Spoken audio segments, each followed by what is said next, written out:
Ready start. वर्तमान युग तकनीकी एवं नवाचार का युग है। विश्व में आज प्रत्येक क्षेत्र में तकनीकी परिवर्तन हो रहा है। तकनीकी विकास के कारण प्रत्येक क्षेत्र डिजिटल होता जा रहा है। ऐसा ही एक नवाचार आभासी मुद्रा क्रिप्टोकरेंसी के रूप में मुद्रा के क्षेत्र में हुआ है। यह एक डिजिटल मुद्रा है जिसे ना तो देख सकते हैं, ना छू सकते हैं और ना ही सामान्य मुद्रा की भांति जेब में रख सकते हैं, क्योंकि यह मुद्रित रूप में उपलब्ध नहीं होती है। इसका भौतिक रूप में कोई स्वरूप न होने के कारण इसे आभासी मुद्रा भी कहा जाता है। यह एक ऐसी मुद्रा है जिसे कंप्यूटर एल्गोरिथ्म के आधार पर बनाया गया है। इसे केवल कंप्यूटर पर देखा तथा गिना जा सकता है एवं भुगतान किया जा सकता है। यह एक स्वतंत्र मुद्रा है जिसका संचालन व नियमन किसी संस्था या सरकार द्वारा नहीं किया जा सकता है। इसे विकेंद्रीकृत मुद्रा भी कहा जाता है। विश्व में सबसे पहले बिटकॉइन नामक क्रिप्टोकरेंसी की शुरुआत वर्ष 2009 में हुई थी, जिसे जापान के सातोशी नाकमोतो ने बनाया था। वर्तमान में 1500 से भी ज्यादा क्रिप्टो करेंसी बाजार में उपलब्ध है, जो peer to peer electronic system के रूप में काम करती हैं। यह निजता बनाए रखने में सहायक होती है। इसके माध्यम से लेन-देन में छद्म नाम एवं पहचान बताई जाती है।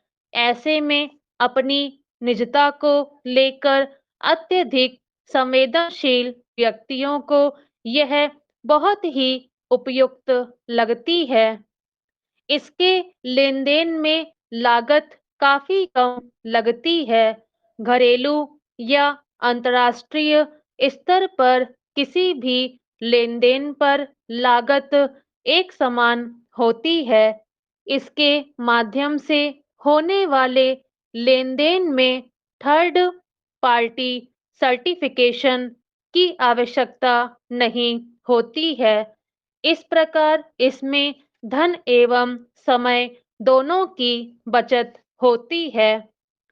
अधिकांश क्रिप्टोकरेंसी ओपन सोर्स पद्धति पर आधारित होती हैं। इन प्लेटफॉर्म के सॉफ्टवेयर कोड सार्वजनिक रूप से उपलब्ध रहते हैं। इसका प्रभाव यह होता है कि क्रिप्टोकरेंसी प्लेटफॉर्म पर लगातार सुधार की संभावनाएं बनी रहती हैं। वर्तमान में 21 मिलियन बिटकॉइन इंटरनेट के नेटवर्क में छिपे हुए हैं तथा नए बिटकॉइन का भी आगमन हो रहा है। आज प्रत्येक बिटकॉइन का मूल्य रुपए 500 है, जो कि इसे दुनिया की सबसे महंगी करेंसी बनाता है। कुछ विशेषज्ञों ने इसे गोल्ड रश नाम से भी संबोधित किया है। वर्ष 2014 से माइक्रोसॉफ्ट ने अपनी सेवाओं के लिए बिटकॉइन के रूप में भुगतान लेना शुरू कर दिया है। साइप्रस के निकोसिया विश्वविद्यालय ने सर्वप्रथम विद्यार्थियों के प्रवेश शुल्क के रूप में बिटकॉइन को स्वीकार किया है। वर्ष 2018 में प्रशांत महासागर में स्थित मार्शल द्वीप क्रिप्टोकरेंसी को लीगल टेंडर के रूप में मान्यता देने वाला विश्व का पहला देश है। वेनेजुएला ने पेट्रो नामक क्रिप्टोकरेंसी प्रारंभ की एवं ऐसा करने वाला वह विश्व का पहला संप्रभु देश है। कई देशों में इसे आर्थिक संकट से उबारने के विकल्प के रूप में देखा जा रहा है। फेसबुक ने जून 2019 में डिजिटल कॉइन लिब्रा लॉन्च किया है, जिसे लिब्रा एसोसिएशन और कैलिब्रा वॉलेट द्वारा नियंत्रित किया जाएगा। कंपनी के अनुसार इसे वर्ष 2020 तक आम लोगों के लिए जारी कर दिया जाएगा। आभासी मुद्रा में उच्च स्तर की अनिश्चितता एवं जोखिम के कारण भारत सरकार का दृष्टिकोण प्रतिबंधात्मक एवं इसे हतोत्साहित करने वाला ही रहा है।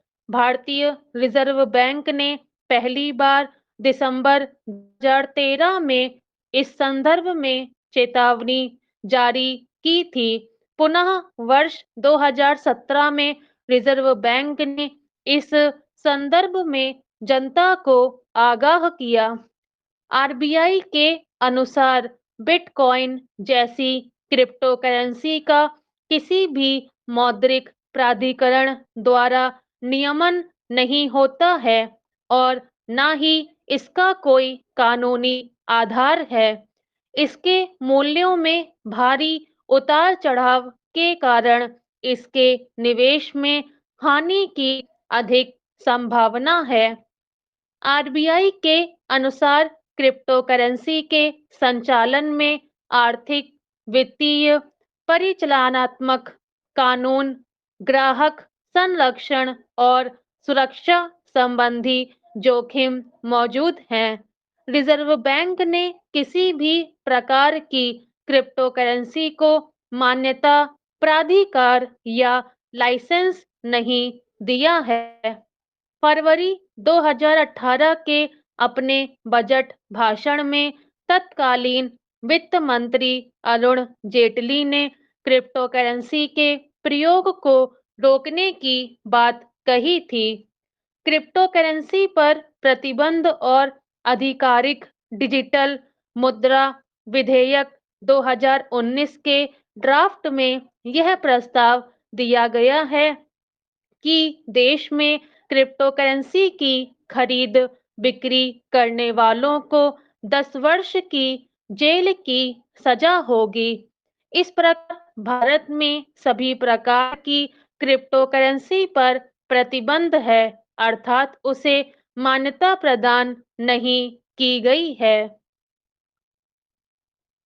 इसका प्रयोग अवैध कार्यों जैसे हथियारों की खरीद फरोख्त, मादक पदार्थों का व्यापार, आतंकवादी गतिविधियां, मनी लॉन्ड्रिंग आदि में किया जा सकता है, क्योंकि इसका प्रयोग दो लोगों के बीच ही किया जाता है।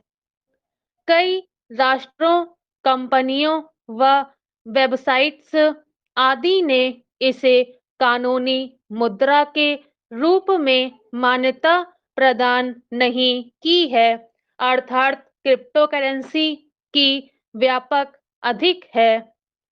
प्रत्येक बिटकॉइन लेनदेन के लिए लगभग 237 किलोवाट बिजली की खपत होती है और इससे प्रति घंटा लगभग 92 किलो कार्बन का उत्सर्जन होता है। कहने का तात्पर्य है कि यह पर्यावरण की दृष्टि से भी प्रतिकूल है। स्टॉप।